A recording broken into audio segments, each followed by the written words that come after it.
बहुत भारी पड़ेगा तुझे। छोड़ दे मेरे बेटे को। तू क्या मदर टेरेसा का शिष्य है जो इन भिखमंगों का मसीहा बन के तू यहाँ आया है? चढ़े बता इससे कौन हूँ मैं? ये पूरे शहर में दामू सेठ का राज है। ये बूढ़े बच्चों के हाथ पैर काटकर उनसे भीख मंगवाते हैं। और तू तो कितना चिकना है, तुझे तो भीख भी नहीं मिलेगी। चल निकल यहाँ से। बना दो इसे भी भिखमंगा।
Police station.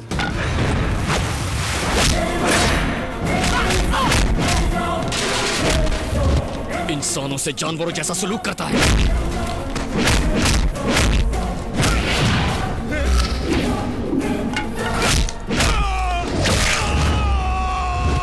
तूने अपने इन्हीं गंदे हाथों से उन मासूम बच्चों की आंखें निकाली थी ना, जिन्हें अपनी माँ की गोद नसीब नहीं हुई। उनके हाथों में तूने कटोरे थमा दिए। बस करो भाई, उनको किए की सजा मिल गई। अब तो भिखारी इन्हें भीख देंगे। मुंह छोड़ दो, नहीं तो भीख भी नहीं मांग पाएंगे। बड़े भाई छोड़ दो ना, कितनी देर से चिल्ला रहे हैं, कान में दर्द होने लगा है।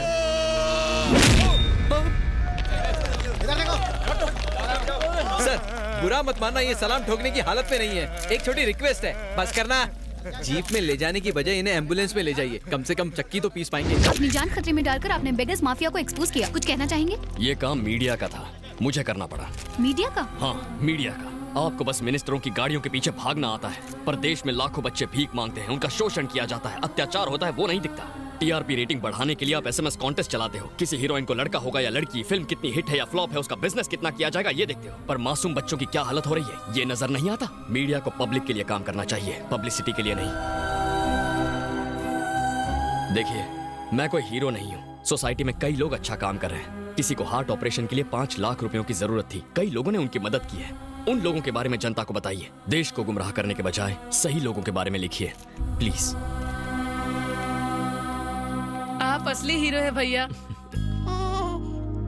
हम सब ने लिगर माफिया और ड्रग माफिया के बारे में तो सुना है, पर बेगर माफिया उससे भी खतरनाक है। एक जांबाज इंसान ने उस गैंग का नामो निशान मिटा दिया और मीडिया में जागरूकता फैलाई। उसने सैकड़ों अनाथ बच्चों को अपनी जान जोखिम में डालकर बचाया। वो जिगर वाला इंसान है सॉफ्टवेयर इंजीनियर चेरी। उसकी चर्चे अब सब जगह पर है। बंदे में दम है, मेरी लाइफ में वेलकम है।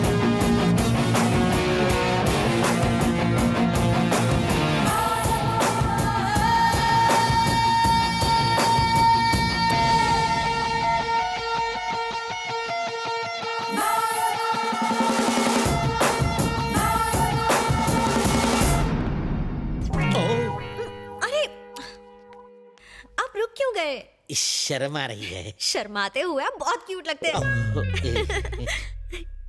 आप यहाँ अचानक क्यों टपक पड़ी? बात यह है कि चेरी ने मेरा चैन चुरा लिया है। उसने अनाथ बच्चों को नई जिंदगी दी। मुझे भी वो पसंद है। हमारी सेटिंग करा दो ना। मर गया, ये कपल मुझे चप्पल खिलाएगा। प्लीज। तुम दोनों मुझे क्यों बलि का बकरा बना रहे हो? तुम खुद जाकर उससे बात क्यों नहीं करती? वो उल्टी खोपड़ी का है, शायद प्रपोजल ठुकरा दे। मुझे थोड़ा ईगो प्रॉब्लम है, आप उसे मेरे पास लाइए ना।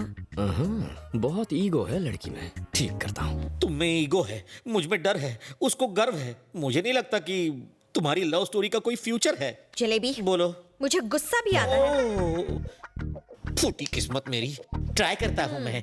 चेरी, चेरी, तुझे मामा से प्यार है ना? आपसे प्यार है इसलिए लड़की से प्यार छोड़ दिया। छोड़ मत, लड़की से प्यार कंटिन्यू रख। क्या मामू, जब चाहे कनेक्ट किया, जब चाहे डिस्कनेक्ट कर दिया, ये कोई मजाक नहीं। मेरा दिल है। फालतू एग्जाम्पल मत दे। क्या?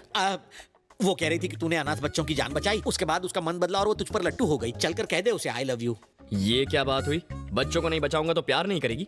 ऐसी लड़की मुझे नहीं चाहिए। प्यार में कोई शर्त वर्त नहीं होती। तब तो तुझे एक भी लड़की लाइन नहीं देगी। जो मिल रहा है उसमें मांडोली कर ले, वरना मेरी तरह रखड़ जाएगा। मान जाना मेरे बाप। ठीक है, मेरा ईगो बीच में आ रहा है, उसे मेरे पास लाइए। क्या ईगो? तुझे क्या दीवार के पार का सुनाई देता है? नहीं तो क्यों? नहीं, उसने भी यही कहा था। चलो तुम दोनों ईगो हटाओ, प्यार कर लो, आपस में डेट कर लो। मामू, मेरी कुछ सेल्फ रिस्पेक्ट है, उसे मेरे पास लाइए। वो मेरा आटा गूंदेगी। अरे कुछ नहीं करेगी, मुझे मार डालेगी। उसका भाई डॉन है, वो नहीं।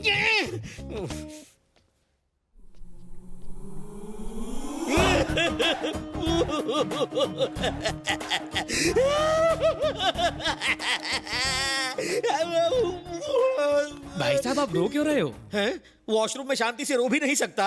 रोने के लिए अब तुम्हारी परमिशन लेनी पड़ेगी। ठीक है, कंटिन्यू करो। जाओ हाथ धो लो। मम्मा, ये चेरी मुझे मरवा के ही छोड़ेगा। कैसे मनाऊं?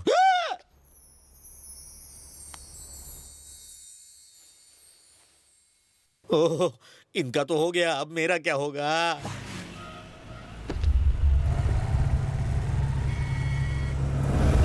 भाई, लगता है चेरी ने अपनी मैडम को पटा लिया।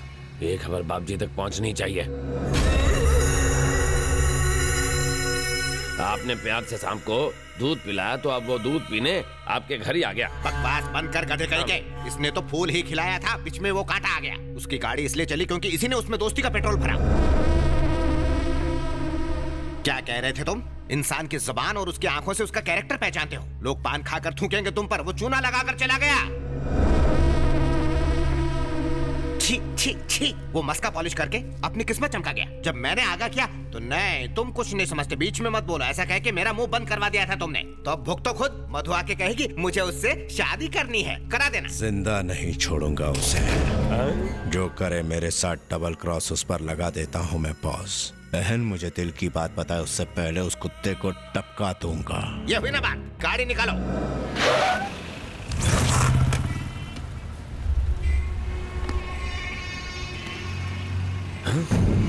भाई, टपका डालो। रुक एक मिनट। मनसुख भाई, वो रोमियो इस वक्त मेरे सामने है, बाइक पे है, हेलमेट पहने। बोलो तो टपका दूं? हेलमेट उसे एक्सीडेंट से बचा सकता है, हमसे नहीं बचा सकता। जाओ उसका पीछा करो, मैं भतीजे को लेके आता हूँ।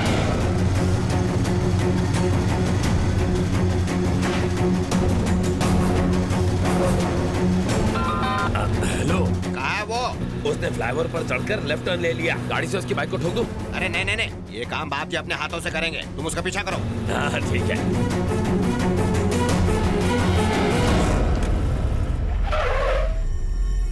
हेलो, वो मंत्रालय पहुंच गया है। हम वही मारेंगे उसे। अरे ये ज्यादा रिस्की नहीं हो जाएगा? अरे उसे वहाँ मारेंगे तो पूरे स्टेट में फटाफट न्यूज फैल जाएगी। माँ जी, हाँ बेटा, ये 100 रुपए रखिए और ये पैकेट संभालिए, मैं अंदर जाकर लेता हूँ। ठीक है।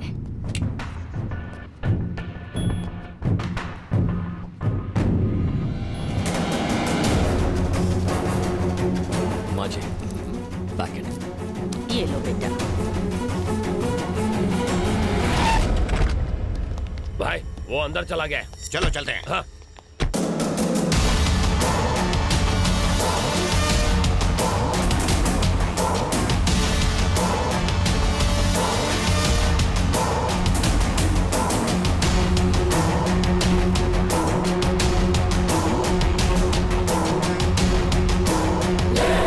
देखना बाप जी, आज जो मर्डर होगा ना, वो हमारे आज तक के गुनाहों का हाईलाइट होगा।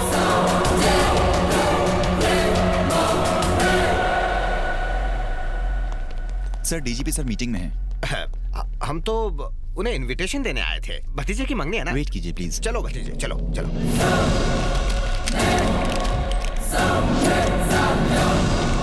कहाँ मर गया वो?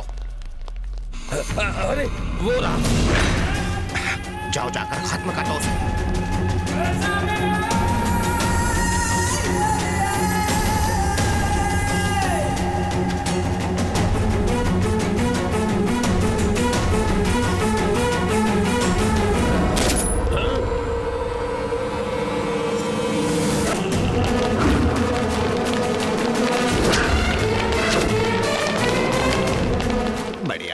से डीजीपी को टपका दिया इसने, तो हम किस खेत की मूली है भतीजे? सुनो, मर्डर प्लान कैंसिल। हम तो इसका बैकग्राउंड तक नहीं जानते। वो हमें देखे इससे पहले सटक लो, मुंह छुपा लो। चाचे, मेरे सीने में दर्द हो रहा है। मेरी तो हर जगह दर्द हो रहा है। ए, जरा पीछे मुड़ के देखो कि वो गया है कि नहीं। ए, सुना नहीं? इतनी गोली खाएगा तो जाएगा ही ना। बेवकूफ कहीं के, मरने वाले को नहीं मारने वाले को देखो। लगता है वो चला गया है। बच गए। बाप जी को आज तक इतना बुखार नहीं हुआ है। इन्हें देख के मुझे टेंशन हो गई है। ये कोई वायरल फीवर नहीं है, अचानक झटका लगने से बुखार आया है। क्या इन्होंने पास से कोई हादसा देखा था? हाँ, बहुत ही भयानक हादसा। इसीलिए कोई दवाई काम नहीं कर रही है। भूल जाओ। किसे भूल जाऊं? भतीजे को? नहीं, हादसे को। इतनी सख्त सिक्योरिटी होने के बावजूद आज मंत्रालय में डीजीपी की हत्या कर दी गई। इस हत्या के पीछे किसका हाथ हो सकता है? किसी टेररिस्ट ग्रुप का, गैंगस्टर का या नक्सलाइट? पुलिस इस हादसे की जांच कर रही है। अरे भतीजे, हमारी किस्मत अच्छी थी। अगर हम उससे पूछते कि वो हमारे मधु से प्यार क्यों करता है, तो वहीं वो हमारा गेम बजा डालता। कौन सा गेम सर? सांप सीढ़ी डॉक्टर, जिसमें सांप के काटने के बाद प्यासा पानी नहीं मांगता। आपको लेट हो रहा है। हाँ। भैया, भैया, सुबह तो ठीक ठाक थे, अचानक क्या हो गया? ये तुम्हारी वजह से हुआ है। मैंने क्या किया? तुमने समझा मैं। मुझे सब कुछ मालूम है, फिर भी कुछ मालूम नहीं। तुम जाओ यहाँ से। मुझे भैया से बात करनी है। तुम हालचाल पूछ रही हो या इंटरव्यू ले रही हो इसका? इसे बहुत तेज बुखार चढ़ा है, आराम करने दो इसे। हाँ। कितनी कटकट करते हो। आज बहुत अच्छा दिन है। किस लिए? उसे मारने के लिए? चुप रहेंगे? भैया, मुझे किसी से प्यार हो गया है। मुझे मालूम था ऐसा ही कुछ चल रहा है। पहले ही वो तवे की तरह जल रहा है, तुम्हारी बातों से बम की तरह फट जाएगा। जी नहीं, मैं जिससे प्यार करती हूँ उसका नाम सुनकर भाई उछल पड़ेंगे। पूछ लेंगे तो, पर डर से। भैया, मैं जिससे प्यार करती हूँ आप उसे जानते हो। कौन है वो? चेरी ना? मीठी छुरी है वो, मीठी मीठी बातें करके सीने पर चल सकती है। देखिए अंकल, मुझे पता है आप उसे बिल्कुल पसंद नहीं करते, पर ऐसी बातों से भैया नाराज हो जाएंगे। छी, छी, अब बोलो ना भतीजे, कब तक ये बर्दाश्त करना पड़ेगा? तुम जाओ ना यहाँ से। आप चुप रहिए। भैया, चेरी आपसे मिलने आया है। क्या?